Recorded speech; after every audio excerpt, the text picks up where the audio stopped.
एकीकडे लशींचा तुटवडा असल्यामुळे देशभरामध्ये लसीकरण मोहिमेला अनेक ठिकाणी ब्रेक लागताना दिसतोय। त्यामध्ये आता एक सकारात्मक बातमी हाती येतेय। लवकरच परदेशी लसींचा भारतातील प्रवेशाचा मार्ग सुकर होण्याची शक्यता निर्माण झाली आहे। आपले प्रतिनिधी प्रशांत कदम सध्या आपल्या सोबत आहेत। प्रशांत, कोणकोणत्या लशी भारतामध्ये येण्याची शक्यता आहे?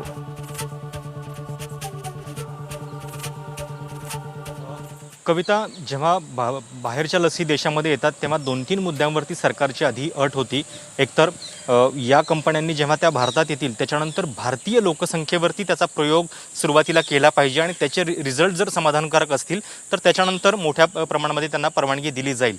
ही अट जी आहे ती कालच जे देशाचे औषध महानियंत्रक आहेत त्यांनी काढून टाकलेली होती आणि सोबतच अजून 2 मुद्दे होते।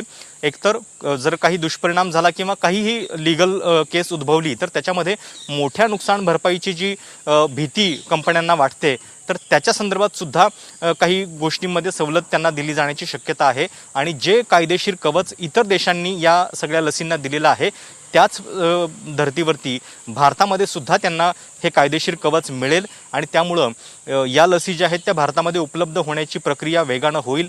त्या दृष्टीने एक मोठं पाऊल जे आहे ते पडलेलं आहे असं म्हणायला हरकत नाहीये।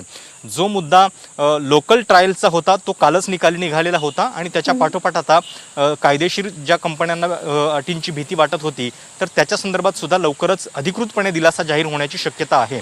हे दुसऱ्या अर्थानं पण महत्त्वाचं आहे, कारण एकीकडे सरकारनं वारंवार हा आकडा सांगितलेला आहे की डिसेंबर अखेरीसपर्यंत देशातलं लसीकरण जे आहे ते पूर्ण करू।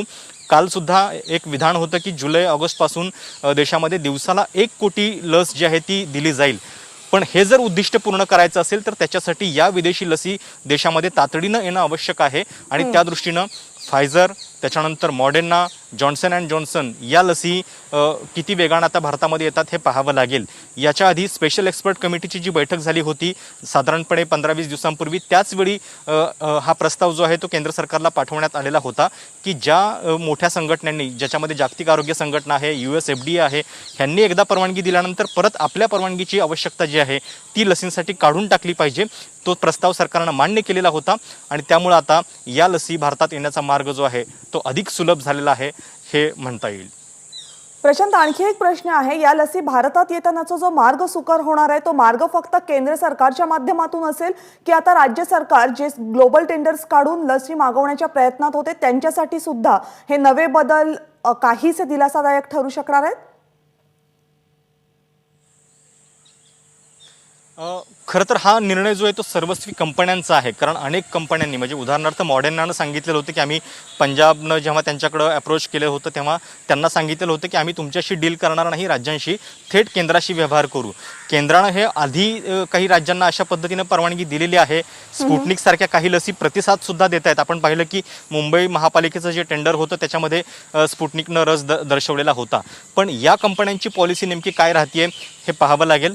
कदाचित वेगवेगळ्या राज्यांमध्ये वेगवेगळे नियम असल्यामुळे त्यांना कदाचित याची भीती वाटत असावी, पण जर केंद्रीय पातळीवरून दिलासा दिलेला आहे की या ज्या बेसिक गोष्टी आहेत त्याच्या संदर्भात त्यांना काही अडचण येणार नाही तर परत राज्यांसंदर्भात त्यांचं मत काही बदलतंय का हे पाहावं लागेल। त्यामुळे राज्यांना, केंद्राला एकूणच लस पुरवठा कसा वाढवता येईल हे आत्ताचं उद्दिष्ट आहे आणि त्या दृष्टीनं ही महत्त्वाची अपडेट म्हणावी लागेल। प्रशांत, धन्यवाद तुम्ही दिलेल्या सगळ्या सविस्तर माहितीबद्दल।